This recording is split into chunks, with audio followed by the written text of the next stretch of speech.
Saya lama di GMC, sebelum sampai pandemi saya masih di GMC.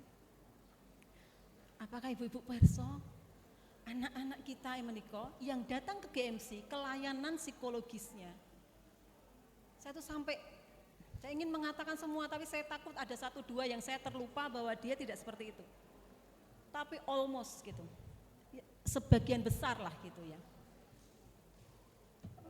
Sebagian besar tuh agak overestimate. Hampir semua anak-anak kita yang datang ke GMC, anak-anak mahasiswa kita yang datang ke GMC, itu kalau diturut, mereka rata-rata tidak mempunyai support system dari keluarganya. Apakah ibu-ibu perso? Mereka kalau libur panjang, mereka akan senang banget kalau mereka punya kerjaan yang harus dituntaskan di sini. Dan ketika mereka dipaksa pulang, sebagian dari mereka itu akan datang ke GMC. Kira-kira untuk apa ibu-ibu? Dipaksa pulang, harus pulang. Mereka kemudian datang ke GMC, menemui psikolog di sana. Kira-kira untuk apa? Curhat tentang?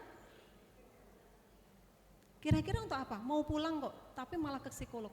Dalam? Untuk tumpul teman sebaya, ke psikolog Bu, gitu.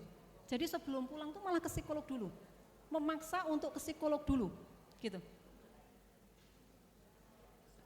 Mengeluh tentang keadaan keluarganya dan kesiapan diri sendiri. Jadi mereka itu datang, ini setnya adalah mereka mau ketemu keluarga pulang.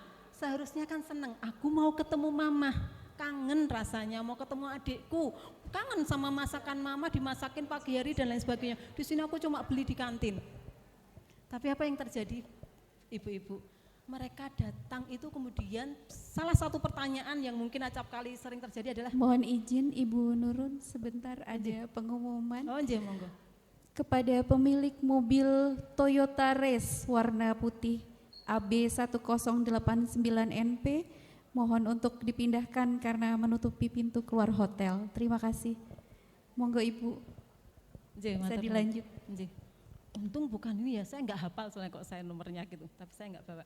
Monggo Ibu yang mungkin ada mobilnya. Saya ulangi. Biasanya kalimat yang terucap adalah, Bu, saya harus pulang. Saya harus gimana ketemu sama ibu saya? Saya harus gimana ketemu dengan ibu saya? Nanti kalau saya ketemu papa saya harus ngomong apa? Kalau kakak saya ikut mudik pulang, saya nanti kalau kumpul di tengah keluarga kayak gitu harus keluar dari kamar karena ibu saya itu enggak suka saya itu di kamar, saya gimana? Dia bertanya. Karena sama sekali have no idea apa yang harus dilakukan. Seperti itu. Seaneh itu gitu. Kita enggak pernah mungkin membayangkan sama keluarga begitu, tapi itu yang terjadi di keluarga-keluarga putra-putri kita sekarang. Maka dari itu ketika pandemi kemarin, ibu-ibu bisa bayangkan mereka yang sekuat tenaga lari ke Jogja, dan ketika sudah sampai ke Jogja bahagia, kemudian tiba-tiba disuruh balik, dipaksa lagi di bawah satu atap selama berbulan-bulan.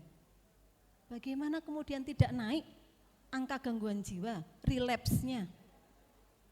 Karena mereka mati kutu di dalam situ, nggak ngerti harus berbuat apa.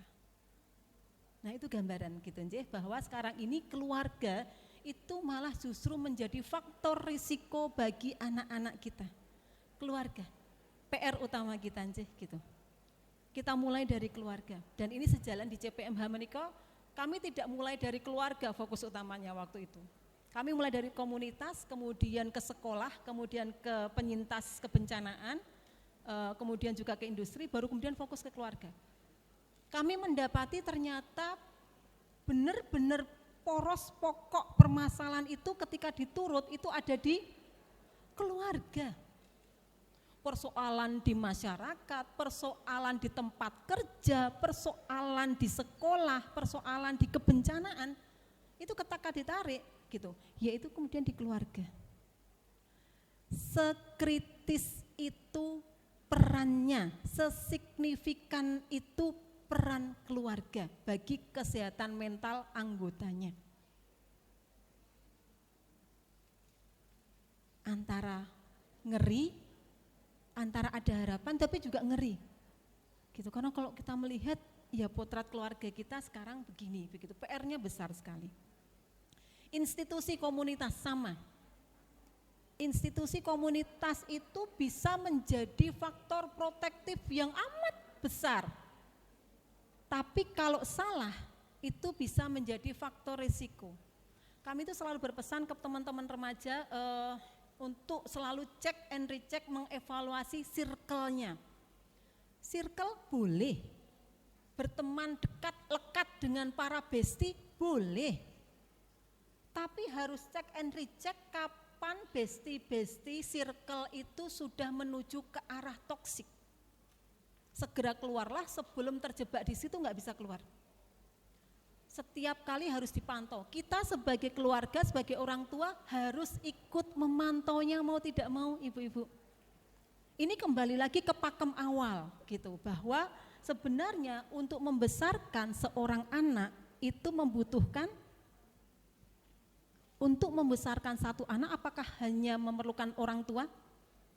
Cukup dengan itu? Apakah cukup? Cekap? Cukup orang tua maka anak kita akan sehat, sukses, berhasil. Lingkungan. Jadi kalau ada pepatah yang lama yang itu mungkin saya agak lupa ya siapa nih, Eleanor Roosevelt atau siapa gitu, bahwa untuk membesarkan satu anak itu butuh satu desa, village gitu. Dan memang benar. Kita udah nakni anak kita baik banget. Tapi mosok kita kekepi 24 jam, kan enggak. Dia akan keluar, bertemu dengan anak tetangga. Di situ lama, setiap hari begitu, tahu-tahu suatu hari hilang ajaran yang kita berikan. Jadi memang mengasuh, membesarkan anak itu kita juga harus memperhatikan lingkungan. Maka kembali ke circle, karena kita sekarang bestie dan circle itu yang sebetulnya salah satu yang paling toksik. Toxic system ada di situ. Maka ibu-ibu mari kita luangkan waktu gitu, tenaga pikiran, keprihatinan untuk ikut memantau circle anak-anak kita. Kemarin saya habis ketemu dengan klien, lulus dia, kalau saya menganggapnya lulus gitu, karena dia berhasil melewati masa kritis anaknya di kelas 3 SMP, untuk kemudian sekarang sudah oke banget. 3 SMP itu masa memberontak, ada berbulan-bulan, itu tobat luar biasa. Dia ngikuti, terus ngikuti, kayak ngundol layangan tuh agak di ini tapi tetap digenggam gitu, tapi diikuti, anginnya itu diikuti gitu. Nah suaminya itu, kebetulan suaminya itu yang ya kamu penjaga, dia yang menerapkan ini. Nggak boleh, strength, tapi dia yang ngikuti ibunya itu, ngikuti terus gitu. Nah kemarin itu kemudian terucap gini, satu yang ini yang kemudian kekeh banget itu adalah memantau circle-nya. Sampai ada kata ucapan begini, menikah mohon maaf aja gitu, adik, mama itu nggak apa-apa kalau kamu tuh berteman dengan X gitu, yang memang dari awal nggak jilbaban, dari awal pakai hot pants, dari rumah begitu. Mama lebih ikhlas kamu bermain dengan begitu daripada dengan si Y. Dari rumah jilbaban rapi manis, tapi sampai keluar gitu hot pants, kemudian diurai gitu. Enggak, itu sudah tidak sehat. Cut. Gitu. Itu namanya sudah tidak sehat, manipulatif. Teman seperti itu dia aja begitu. Nanti ke kamu juga dia akan melakukan hal yang sama. Kamu ditinggal, kamu dimanipulatif dan lain sebagainya. Nah itu salah satu yang dia ucapkan, sampai segitunya saya itu untuk memastikan circle anak saya itu sehat. Saya tungguin, saya pantau dari jauh, oh oke gitu, dia apa dan lain sebagainya. Kelas 3, karena sudah benar-benar 3 SMP, sekarang dia udah kemudian lekat lagi. Saya tak tungguin, gak mau dia di kamar, tapi tak tungguin aku kalau sholat malam di dekatnya gitu, sehingga dia merasa dekat, apa-apa aku nampak di matanya gitu, meskipun aku cuma diam saja dan sebagainya. tapi dia benar-benar meluangkan waktu dan tenaga memastikan bahwa dia ikut memantau dan dia hadir. Dan kemudian survive. Gitu. Jadi institusi komunitas, agama norma, agama iya, agama itu faktor protektif yang amat sangat luar biasa, tetapi di agama juga kemudian kita tahu kalau tindak bunuh diri itu stigma di situ. Ini tidak boleh, ini haram, ini berdosa sangat-sangat besar. Aku nggak akan pernah bisa cerita sama orang tuaku karena orang tua pasti kemudian melabelku, memarahiku dan lain sebagainya. Aku keep saja. Nah, tapi faktor agama juga bisa menjadi faktor penghambat seseorang untuk mencari pertolongan. Norma juga demikian. Gitu, stigma bahwa orang yang melakukan bunuh diri, percobaan bunuh diri itu dia orang yang aib gitu, hina, itu juga kemudian menghambat seseorang untuk mengakses pertolongan. Mohon izin, Gitu, Bu Nurul, 10 menit lagi. Oh, anjir, baik. Jadi Bapak Ibu, gitu, ibu-ibu yang saya muliakan, kalau kita bicara tentang promosi prevensi, maka kita bisa fokus ke 4 hal ini.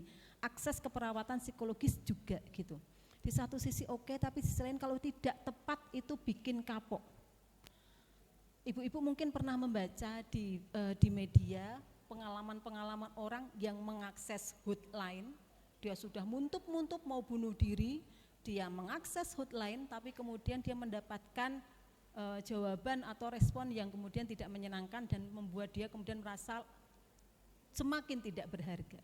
Nah itu juga kemudian kalau tidak hati-hati itu menjadi faktor resiko. Nah ini yang harus kita mainkan, ini yang harus kita kuatkan Bapak Ibu, kita positifkan. Nah bicara remaja, kita bicara belongingness dan relationship, ini 2 hal yang paling dibutuhkan.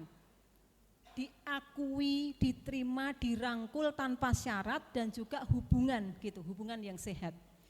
Ibu-ibu, anak-anak kita kalau tidak mendapatkan ini di rumah, dia akan mencari di luar.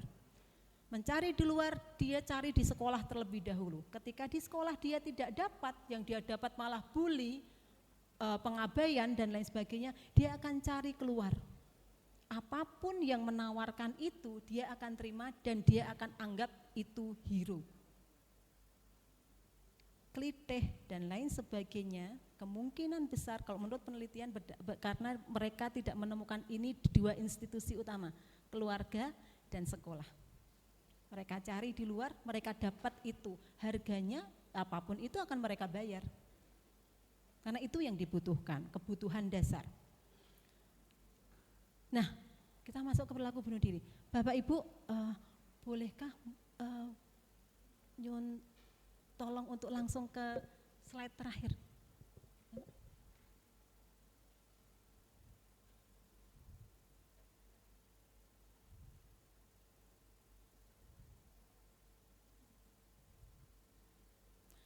Nah, ibu-ibu monggo mendownload dulu. Silahkan di-download. Ada 2 versi, ada yang berbahasa Indonesia, berbahasa Inggris. Saya yakin ibu-ibu sudah bosen nggih kalau bahasa Indonesia, nah bisa di-download yang versi bahasa Inggris.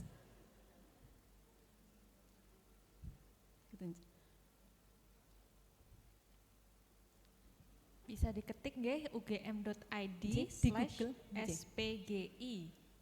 di browser. Di browser, nggih.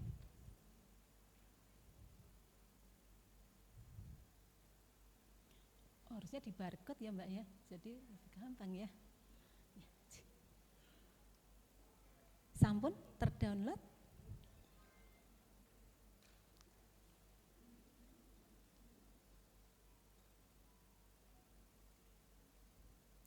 Nah, monggo dipun download kalau nanti. Itu nanti di scroll di bawah ada 2 pilihan.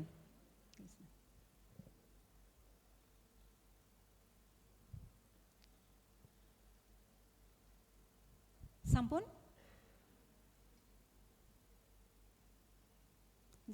Nah, di dalamnya ibu-ibu itu langkah-langkah praktis. Kami di CPMH karena mengeluarkan ini acap kali mendapatkan telepon dari luar, jadi semacam hotline.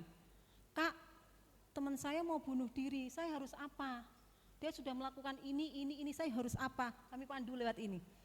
Ada satu kejadian, dan itu benar-benar real gitu, ketika diterapkan ini terjadi. Artinya kita benar-benar bisa menerapkan ini. Jadi satu waktu kemudian telepon panik, itu pas hari libur, sehingga kami koordinasinya di grup itu agak panik juga, ikutan panik. Kak, teman saya mau bunuh diri karena dia begini-begini gitu. Tapi enggak sekarang, dia mau bunuh dirinya weekend, pas ulang tahun. Sebenarnya ini bukan yang pertama kali, tapi sudah beberapa kali, tapi ini yang paling serius. Oke, tarik nafas dulu sampai tenang, dia tenang, kemudian kita tanya, apa yang kemudian membuatmu memastikan ini serius? Dia udah beli alatnya, dia udah beli ininya gitu. Apa waktu itu dia membeli semacam racun apa, saya lupa gitu. Disebutkan, dia menyebutkan, si anak ini menyebutkan, aku udah beli ini, udah siap, nanti jam ini aku mau itu gitu. Kemudian yang dia tanyakan, dan saya tahu Kak, teman saya itu orangnya serius, kalau dia udah bersiap kayak gitu berarti dia serius, saya harus apa, saya nggak boleh ke kosnya. Kemudian dia tanya, boleh nggak saya menghubungi orang tuanya? Karena dia wanti-wanti selama ini kalau dia curhat nggak boleh sampai orang tuanya tahu, padahal saya kenal baik dengan orang tuanya gitu. Nah, kita pandu lihat sini. Di sini ada panduan. Ketika menjumpai kegawat daruratan kaitannya dengan konfidensialitas itu bagaimana? Itu dipandu di sini gitu. Jadi kami waktu itu memandu tahap demi tahap apa yang harus dia katakan ke temannya dan sebagainya. Sampai kami cek Sabtu itu kemudian masih berlangsung, belum apa yang harus dilakukan udah. Tapi tahap-tahapnya sudah dilakukan. Di hari Sabtu kemudian dia WA, alhamdulillah Kak nggak jadi. Soalnya ada teman-teman kampusnya yang datang ke kosnya dan bawa kue ulang tahun. Dia kemudian WA saya gitu, ternyata teman-temanku tuh masih peduli sama aku ya gitu. Nangis, nggak jadi bunuh diri. Gitu. Beneran nggak jadi gitu. Nah, itu salah satu. Kenapa ini kami keluarkan? Karena kami sendiri ibu-ibu, kami psikolog gitu. Kami kan tidak tiap hari juga menjumpai orang dengan keinginan bunuh diri atau tindak bunuh diri. Terkadang kami pun juga awang-awangan. Maka kemudian ketika ini ada, ini bisa menjadi semacam pegangan apa sih yang harus dilakukan ketika menjumpai orang dengan keinginan bunuh diri. Dan sebetulnya ibu-ibu, ini saya ingin meyakinkan, kita bicara tentang psychological first aid. Bukan karena saya dari psikologi, saya kemudian tapi saya bangga sekali dengan ini ada teman-teman dari psikologi, bapak ibu-ibu dari psikologi. Jadi waktu itu belum ada sama sekali pelatihan psychological first aid untuk bunuh diri. Tapi ada satu kejadian mahasiswa di tengah UAS gitu, bunuh diri. Langsung dia begini, gitu. Orang kalau panik itu kuat sekali. Langsung dia, aku mau mati gitu. Itu heboh luar biasa dan sebagainya. Saya ada di gedung D, ada di selatan, saya dipanggil, saya salah menerima. Di akademik, pikiran saya di selatan, saya lari ke selatan, ternyata itu ada di utara. Loh, mana gitu, apanya Mbak gitu, yang mau bunuh diri, loh nggak ada di sini, di akademik, mungkin di utara, saya lari ke utara, sudah tertangani. Tepuk tangan untuk teman-teman dari Fakultas Psikologi. Ditangani dengan baik dan ketika kita debrief tahap-tahapnya benar. Padahal belum pernah mengikuti pelatihan psychological first aid untuk bunuh diri, belum pernah mengikuti pelatihan gatekeeper untuk bunuh diri. Apa yang dilakukan itu hanya berdasarkan insting, naluri kemanusiaan dan naluri keibuan. Gitu, dan itu tepat gitu. Jadi di sini saya hanya ingin berkirim pesan ibu-ibu bahwa jangan pernah underestimate pada kemampuan kita untuk menjadi penolong pertama bagi percobaan tindak bunuh diri. Kita bisa, ibu-ibu bisa. Tepuk tangan buat ibu-ibu. Nah, caranya ada di situ ibu-ibu gitu. Mungkin sekilas aja. Baik, kita back dulu Mas, back gitu. Masih berapa menit? Habis ya? Oh ya, 5 menit. Oke. Back lagi. Nah, next. Bunuh diri bisa dicegah. Bapak Ibu, kabar baiknya sebetulnya orang dengan tindak bunuh diri menikah sebetulnya tidak ingin sepenuhnya ingin mengakhiri hidup. Mereka hanya sudah tidak tahan dengan derita yang dirasakan.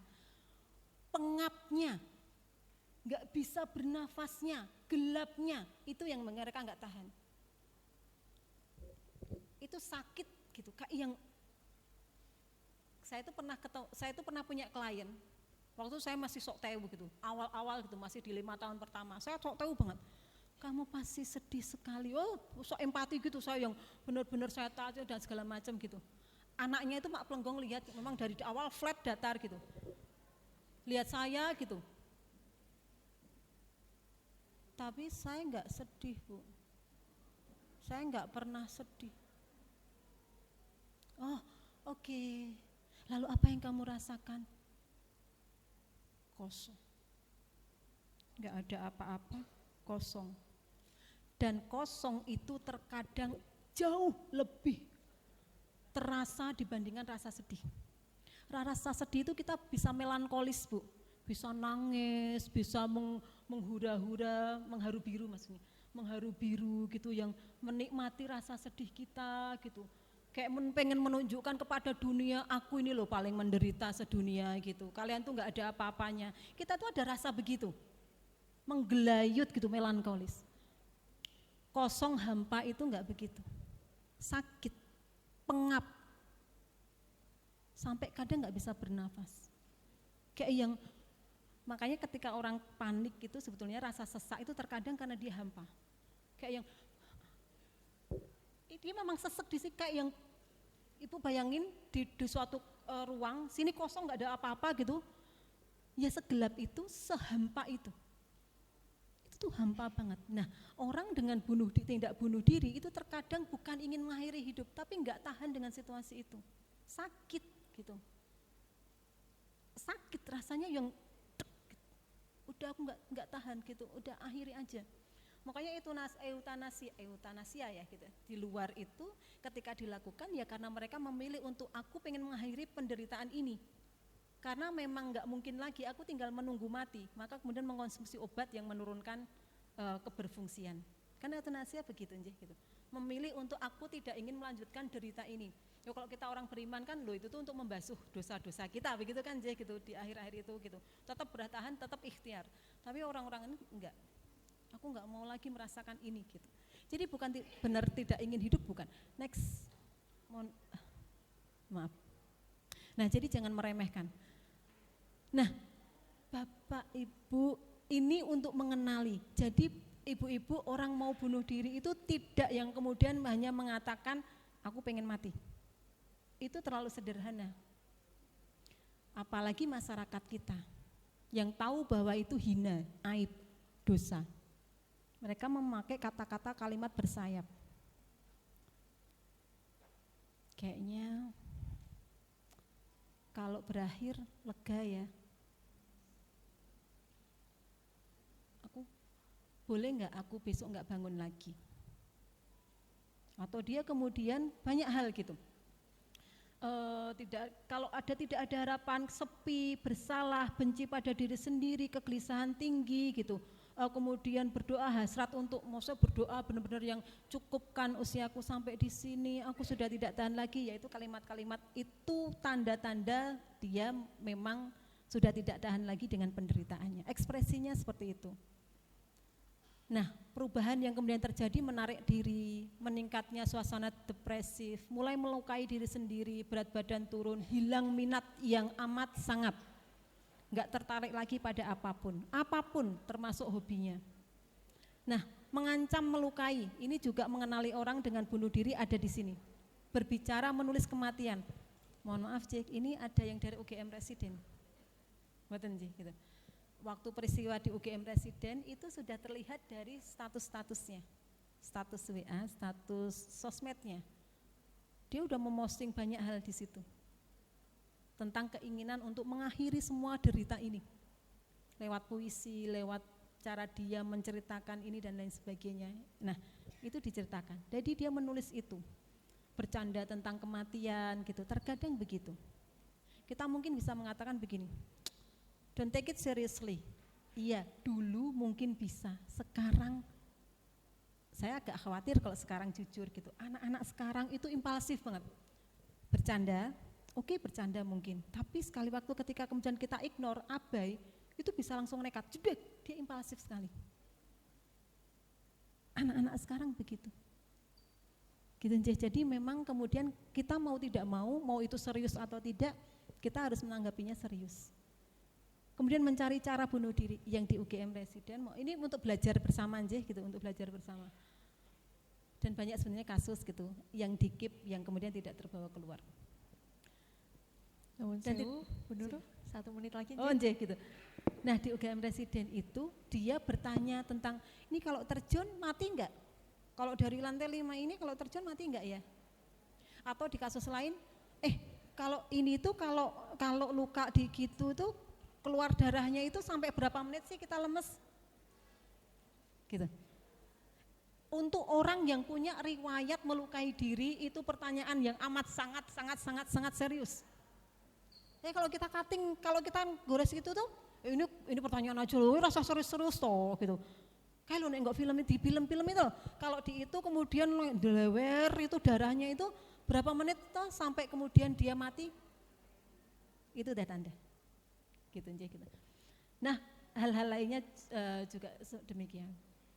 Mengkonsumsi menolak, berhenti minum obat, itu juga tanda-tanda dia ingin bunuh diri. Padahal dia tahu betul itu vital. Obat itu nggak boleh putus, tapi dia berhenti dengan sengaja, itu bunuh diri.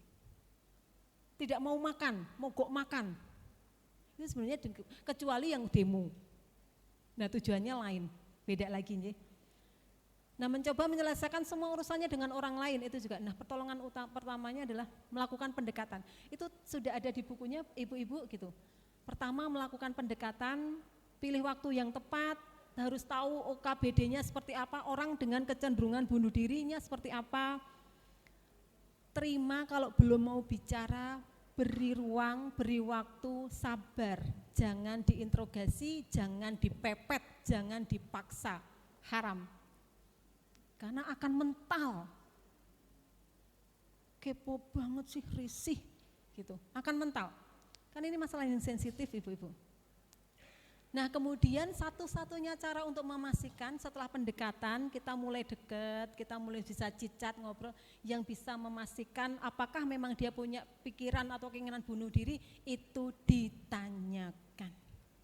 Bertanya tentang bunuh diri itu tidak akan memicu keinginan orang menguatkan keinginan untuk bunuh diri. Sebaliknya, justru akan mengurai permasalahan yang dimiliki, gitu nggih.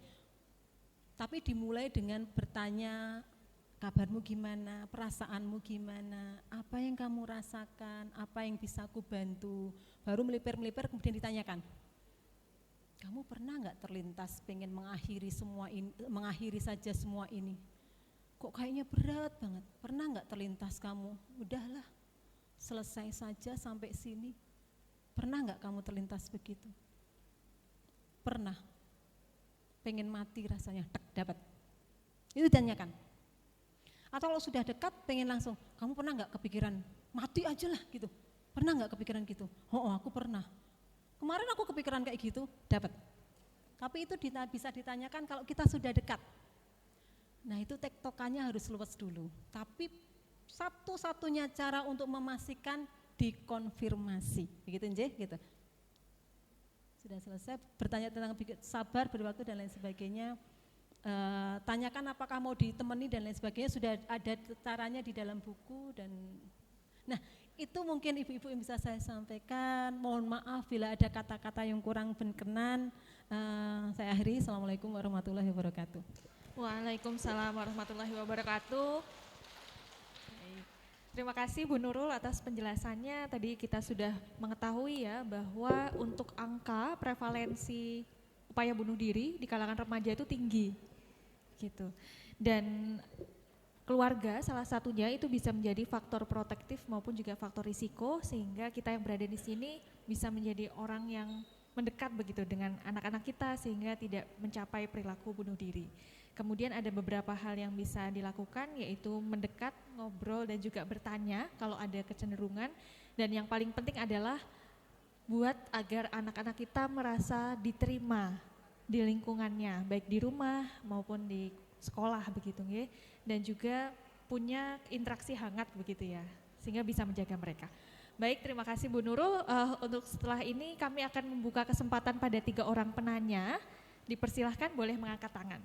Dan ini saya ingin sharing yang tadi faktor risiko, karena kebetulan bimbingan KKN saya ternyata itu menjadi saksi bunuh diri yang terjadi di kos-kosan Pogong. Pentingnya kita menyadarkan bahwa kita semua ini sejatinya first aider loh, penolong pertama.